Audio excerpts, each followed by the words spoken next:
Assalamualaikum warahmatullahi wabarakatuh. Kami dari kelompok 5 Diplomasi Hankam, pada kesempatan kali ini akan mempresentasikan materi mengenai lembaga-lembaga yang menyajikan data arms trade dunia. Yang pertama ada CSIS atau Center for Strategic and International Studies, yaitu sebuah lembaga think tank yang berfokus pada hubungan internasional, politik, perubahan sosial, keamanan, dan juga ekonomi. CSIS didirikan pada 1971. Lembaga ini merupakan sebuah institusi independen dan bipartisan yang melakukan penelitian kebijakan dan analisis strategis dalam berbagai isu terutama politik, ekonomi, dan keamanan serta terlibat aktif dalam kerjasama internasional. CSIS menyajikan data-data konkret mengenai isu-isu internasional, termasuk mengenai perdagangan dan distribusi persenjataan konvensional yang datanya didapat dari jaringan yang kuat untuk penelitian, analisis, dan rekomendasi ahli. CSIS memiliki sebuah perpustakaan yang berbasis topik terbuka bagi umum serta jurnal akademik. Lembaga ini dibentuk oleh Admiral Arleigh Burke dan David Upshire di Universitas Georgetown, Washington DC. Lembaga ini memiliki tujuan untuk menentukan masa depan keamanan nasional dan internasional. CSIS menyelenggarakan konferensi, menerbitkan, memberi kuliah, dan membuat penampilan media yang bertujuan untuk meningkatkan pengetahuan, kesadaran, dan arti penting isu-isu kebijakan dengan visinya yakni membuat dunia yang lebih aman dan sejahtera. Saat ini, CSIS adalah salah satu lembaga kebijakan publik terkemuka di dunia tentang kebijakan luar negeri dan masalah keamanan nasional. Lebih dari 240 staf dan jaringan besar sarjana yang berafiliasi melakukan penelitian dan analisis dan mengembangkan inisiatif. Dengan program pertahanan dan keamanan tradisionalnya, inisiatif yang berfokus pada tantangan global seperti kesehatan dan energi, dan proyek penelitian yang didedikasikan untuk setiap sudut dunia, CSIS berada pada posisi yang baik selama 50 tahun lagi dalam memberikan wawasan strategis serta solusi kebijakan kepada para pembuat keputusan dunia. Stockholm International Peace Research Institute atau biasa yang disingkat dengan SIPRI merupakan lembaga internasional yang bersifat independen dan mendedikasikan dirinya untuk penelitian konflik, persenjataan, kontrol senjata, dan pelucutan senjata. Lembaga ini didirikan pada tahun 1966 dan menyediakan berbagai data, analisis, serta rekomendasi berdasarkan open source kepada pembuat kebijakan, peneliti, media, dan publik yang mempunyai kepentingan. SIPRI berlokasi di Stockholm dan memiliki cabang di Beijing. Lembaga ini dinobatkan sebagai lembaga think tank yang paling dihormati di seluruh dunia. Lembaga ini memiliki 5 basis data utama dan menyimpan kumpulan materi mengenai pengendalian dan pelucutan senjata. SIPRI senantiasa menjaga hubungan dengan pusat penelitian lain dan peneliti individu di seluruh dunia. Selain itu, SIPRI juga bekerja sama secara erat dengan beberapa organisasi antar pemerintah, seperti Perserikatan Bangsa-Bangsa dan Uni Eropa, dan secara teratur menerima delegasi parlemen, ilmiah dan pemerintah, serta peneliti tamu. SIPRI didirikan berdasarkan keputusan Parlemen Swedia dan menerima dana hibah tahunan dari pemerintah Swedia sebesar 45% dari total anggaran tahunan yang dimilikinya. Lembaga ini juga mengandalkan dukungan dana atau keuangan dari organisasi lain dalam melaksanakan program penelitiannya. Struktur organisasi SIPRI terdiri dari pengurus dan direktur, wakil direktur, kolegium, staf peneliti, dan staf pendukung yang berjumlah sekitar 100 orang. Dewan pengurus mengambil keputusan tentang hal-hal yang penting seperti agenda penelitian, kegiatan, organisasi, dan administrasi keuangan lembaga. SIPRI memiliki staf karyawan sebanyak 84 orang dan sebagian besar adalah karyawan internasional dengan perwakilan dari 27 kebangsaan yang berbeda dan pernah dilaporkan pada tahun 2021. Agenda penelitian SIPRI terus berkembang secara konsisten dan tepat waktu, sehingga memiliki dampak yang besar dalam menginformasikan pembuat kebijakan, anggota parlemen, diplomat, jurnalis, dan para ahli. SIPRI memiliki visi di mana sumber ketidakamanan itu dapat diidentifikasi dan dipahami, konflik dapat dicegah atau diselesaikan, dan perdamaian dapat dipertahankan. Adapun misi SIPRI adalah melakukan penelitian dan kegiatan di bidang keamanan, konflik, dan perdamaian, memberikan analisis dan rekomendasi kebijakan, memfasilitasi dialog dan membangun kapasitas, serta mempromosikan transparansi dan akuntabilitas dan menyampaikan informasi kepada masyarakat global. Lembaga penelitian bipartisan Center for a New American Security berfokus pada masalah keamanan nasional.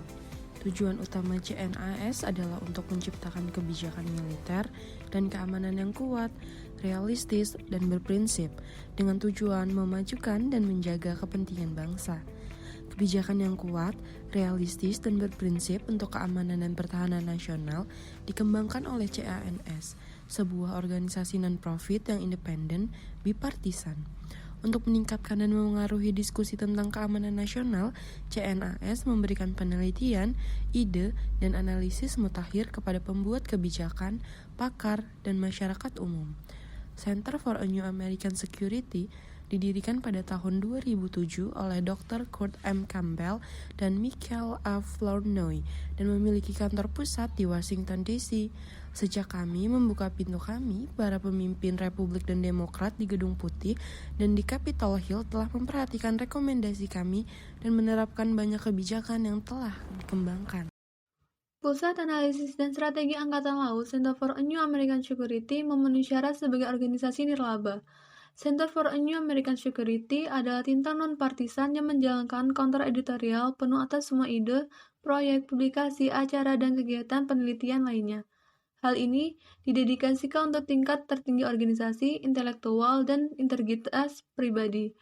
Konten dalam publikasi Center for a New American Security mencerminkan pandangan penulis secara eksklusif dan tidak mewakili pendirian lembaga tentang topik kebijakan apapun. Center for a New American Security mematuhi semua undang-undang federal, negara bagian, dan lokal, dan tidak terlibat dalam melobi karena akan bertentangan dengan misi dan keyakinannya. Sejauh Center menerima uang dari sumber di luar Amerika Serikat, dana tersebut hanya akan digunakan untuk tujuan ilmiah, akademik, dan penelitian yang sah, sesuai dengan hukum federal yang berlaku setiap tahun. Project on Defense Alternative didirikan pada tahun 1991 oleh Carl Coneta dan Charles Knight. Mereka pertama kali bekerja bersama di Institut Studi Pertahanan dan Perlucutan Senjata di Brooklyn, MA, di mana mereka telah mengembangkan gagasan tentang bagaimana Amerika Serikat dapat berkontribusi untuk mengakhiri Perang Dingin dengan memimpin NATO menuju postur yang tidak terlalu ofensif di Eropa.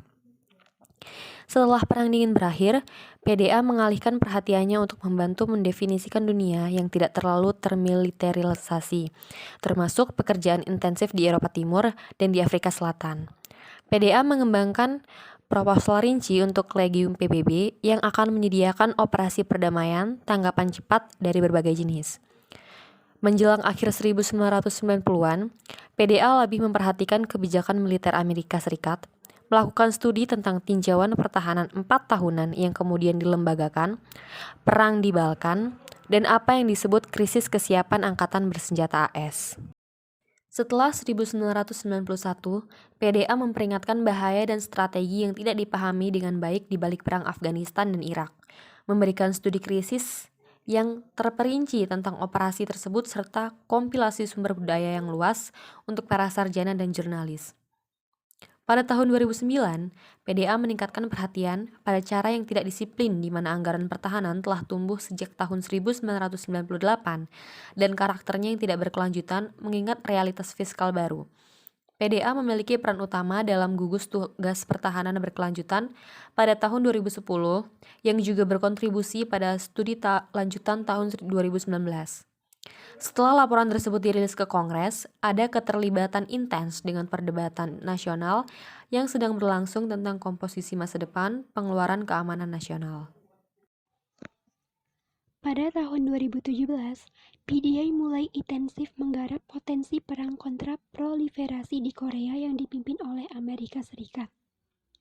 Ini termasuk perjalanan 10 hari pada akhir 2017 oleh Charles Knight ke wilayah Manchuria, China, Vladivostok, Rusia, dan Seoul, Korea Selatan untuk terlibat dan mengumpulkan perspektif regional tentang cara menghindari Perang Korea Baru. Kronologi publikasi PDA memberikan pengantar yang baik untuk kontribusi 30 tahun PDA terhadap pemikiran dan kebijakan keamanan internasional. Project on Defense Alternative or PDA melakukan penelitian, analisis, dan pengembangan kebijakan pertahanan, menggabungkan perspektif keamanan bersama dan reformasi pertahanan. Proyek ini berusaha untuk memajukan pilihan kebijakan yang mendamaikan tujuan dari 1. Pertahanan yang andal dan berkelanjutan melawan agresi. 2. Peningkatan stabilitas dan kerjasama internasional. 3.